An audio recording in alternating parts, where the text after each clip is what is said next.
नमो नमः। हम बात कर रहे हैं कारक के बारे में और हम समझने का प्रयास कर रहे हैं कि कारक किन्हें कहा जाता है और इन कारकों का क्या कार्य होता है।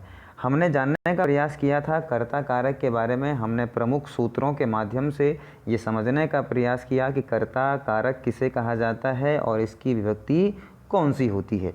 अब आज हम बात करेंगे दूसरे कारक यानी कि कर्म कारक के बारे में। समझने का प्रयास करेंगे कि कर्म कारक किसे कहा जाता है।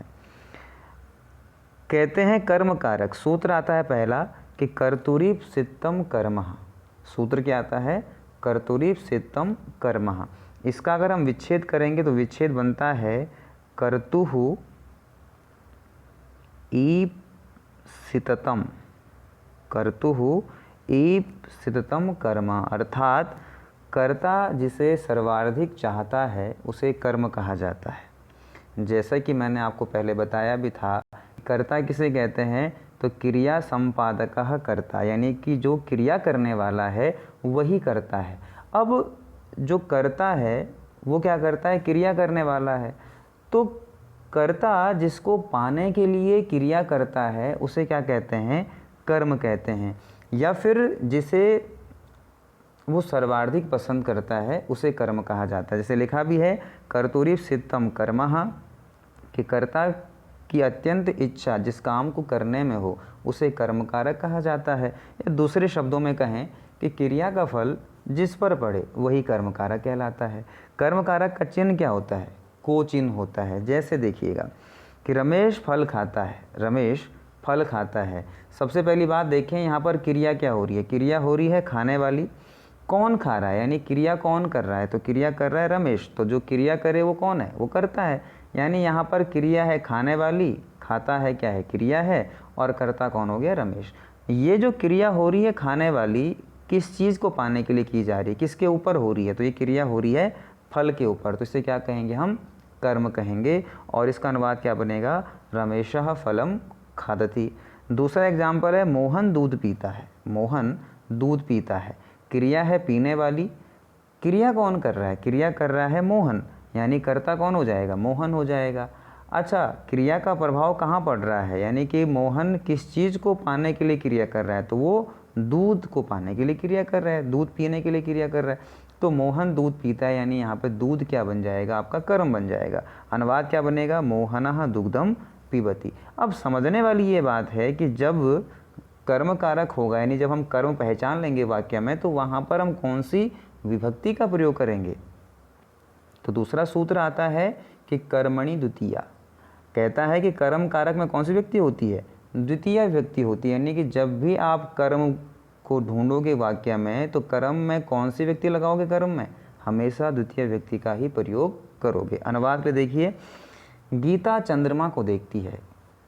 क्रिया हो रही है यहाँ पे देखने वाली। कौन देख रही है? गीता देख रही है, यानी कर्ता गीता हो गई। अच्छा, गीता जो देखने वाली क्रिया कर रही है उसका प्रभाव कहाँ पड़ रहा है? वो प्रभाव पड़ रहा है चंद्रमा के ऊपर। तो अनुवाद क्या बनेगा? अनुवाद क्या बनेगा? देखिए, कर्ता कौन हो जाएगी? गीता। तो गीता चंद्रम पश्यति। जो ये चंद्रम रूप है ये द्वितीय का एक वचन है, क्योंकि चंद्रमा एक ही है। अगला अनुवाद है कि मदन चिट्ठी लिखता है। मदन चिट्ठी लिखता है। क्रिया हो रही है लिखने वाली। कौन लिख रहा है? मदन, यानी कि क्रिया कर्ता हो जाएगा। अच्छा, प्रभाव कहाँ पड़ रहा है? लिखने वाला प्रभाव कहाँ पड़ रहा है? चिट्ठी के ऊपर पड़ रहा है, यानी चिट्ठी क्या हो जाएगा? कर्म हो जाएगा। अनुवाद क्या बनेगा कि मदनः पत्रम लिखति। मदन क्या है? कर्ता प्रथमा का एक वचन, पत्रम क्या है? द्वितीया का एक वचन, लिखति क्या है? उसकी क्रिया हो जाएगी। मदन किसी व्यक्ति का नाम है, इसीलिए क्या लेंगे? प्रथम पुरुष का एक वचन लेंगे, क्योंकि मदन क्या है? एक ही व्यक्ति है। आगे बात करते हैं तीसरे सूत्र के बारे में। सूत्र है क्रिया विशेषण द्वितीया, यानी कि क्रिया की विशेषता बताने वाले शब्द, यानी क्रिया विशेषणों के लिए भी क्या करते हैं? हम द्वितीय व्यक्ति का ही प्रयोग करते हैं। एग्जाम्पल के लिए कौन से क्रिया विशेषण है? तीव्र है, मंद है, मधुर है। अनुवाद देखिएगा कि बादल धीरे धीरे गरजते हैं, यानी जो बादल हैं, यानी मेघः मंदम मंदम गरजन्ति है। यानी कि जो ये मंदम मंदम शब्द है ये क्या है? द्वितीय का एक वचन, यानी कि कर्म है। प्रकाश मधुर गाता है। प्रकाश कोई व्यक्ति है, ये क्रिया कर रहा है गाने वाली, और गाना कैसे गा रहा है? बहुत ही मधुर गा रहा है। तो क्या बनेगा? प्रकाशः मधुरम गायति। मधुरम मतलब मीठा गाता है। वह जल्दी जाता है। तो सह शीघ्रम गच्छति, शीघ्र क्या हो जाएगा यहाँ पर क्रिया विशेषण हो जाए, क्योंकि ये क्रिया की विशेषता बता रहा है। अगला सूत्र आता है कि अभितः परितः सर्वतः समया निक्षा प्रति संयोगेपि द्वितीया, यानी कि अभितः परितः सर्वतः समया निक्षा प्रति संयोगे अपि में क्या होती है, द्वितीया विभक्ति होती है। इन शब्दों का अर्थ क्या होता है, उभयतः, अभितः का मतलब होता है दोनों ओर, परितः मतलब होता है चारों ओर, सर्वतः मतलब होता है सभी ओर, समया मतलब समीप, निक्षा मतलब निकट, प्रति मतलब की ओर। इन शब्दों का जब जब प्रयोग किया जाएगा वहाँ पर कौन सी व्यक्ति हो जाएगी, द्वितीय व्यक्ति हो जाएगी। एग्जाम्पल देखेंगे इनका। पहला एग्जाम्पल है गाँव के दोनों ओर क्या हैं, पर्वत हैं। तो दोनों ओर के लिए हम कौन से शब्द का प्रयोग करते हैं, अभितः का प्रयोग करते हैं। अब क्या बनेगा यहाँ पर, ग्रामम अभितः पर्वतः सन्ति, ये जो ग्रामम शब्द है ये द्वितीया का एक वचन है। अगर आप हिंदी में इसका अनुवाद करोगे गाँव के दोनों ओर, तो आपने पढ़ा था संबंध का की के, तो आप यहाँ पे ग्रामस्य कर दोगे। अगर इसके अकॉर्डिंग देखोगे कि मुझे गाँव के, अगर गांव के शब्द को देखो तो आप यहाँ पे ग्रामस्य कर दोगे, लेकिन अभितः शब्द का प्रयोग करने के कारण यहाँ पे क्या हो जाएगा, वो ग्रामम यानी कि द्वितीया का एक वचन हो जाएगा। इसी प्रकार से विद्यालय के चारों ओर नदी है, अगर आपने यहाँ पे परितः का यूज किया फिर क्या करोगे, विद्यालयम में भी क्या करोगे, द्वितीया का एक वचन ही लगा दोगे कि विद्यालयम परितः नदी अस्ति। घर के सब ओर वृक्ष हैं, तो गृहम सर्वतः वृक्षाः सन्ति, आपने अगर यहाँ पे सर्वतः का यूज किया तो यहाँ पे गृह में क्या लगा दोगे, द्वितीया का एक वचन गृहम कर दोगे। तुम्हारे घर के समीप मंदिर है, तो गृहम समया मंदिरम अस्ति, समया वर्ड का यूज किया तो गृह में क्या लगा दिया हमने, द्वितीया का एक वचन लगा दिया। मंदिर की ओर चलो, अब अगर आपने यहाँ पे प्रति का यूज किया तो मंदिरम में क्या लगाना पड़ेगा, द्वितीया का एक वचन लगाना पड़ेगा। तो क्या बनेगा रूप, मंदिरम प्रति गच्छ।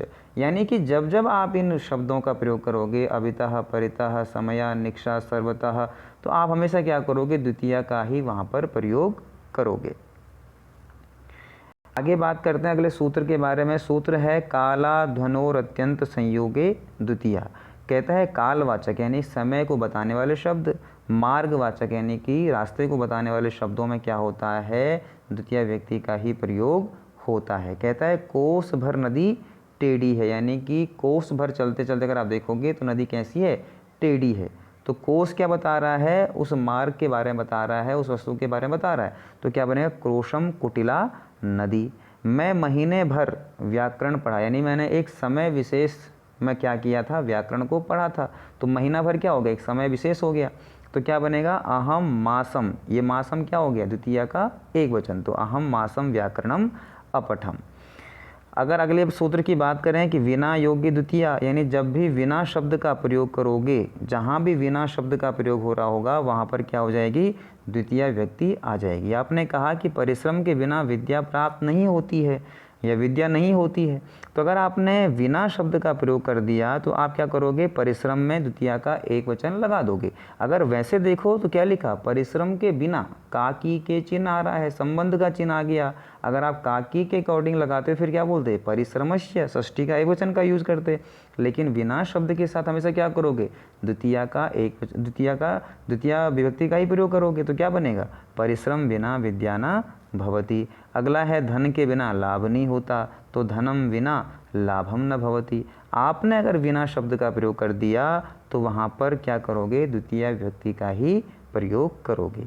तो इस वीडियो में हमने कर्म कारक को समझने का प्रयास किया और हमने देखा कहाँ कहाँ पर कर्म कारक होता है और कर्म कारक के लिए द्वितीय विभक्ति का प्रयोग किया जाता है।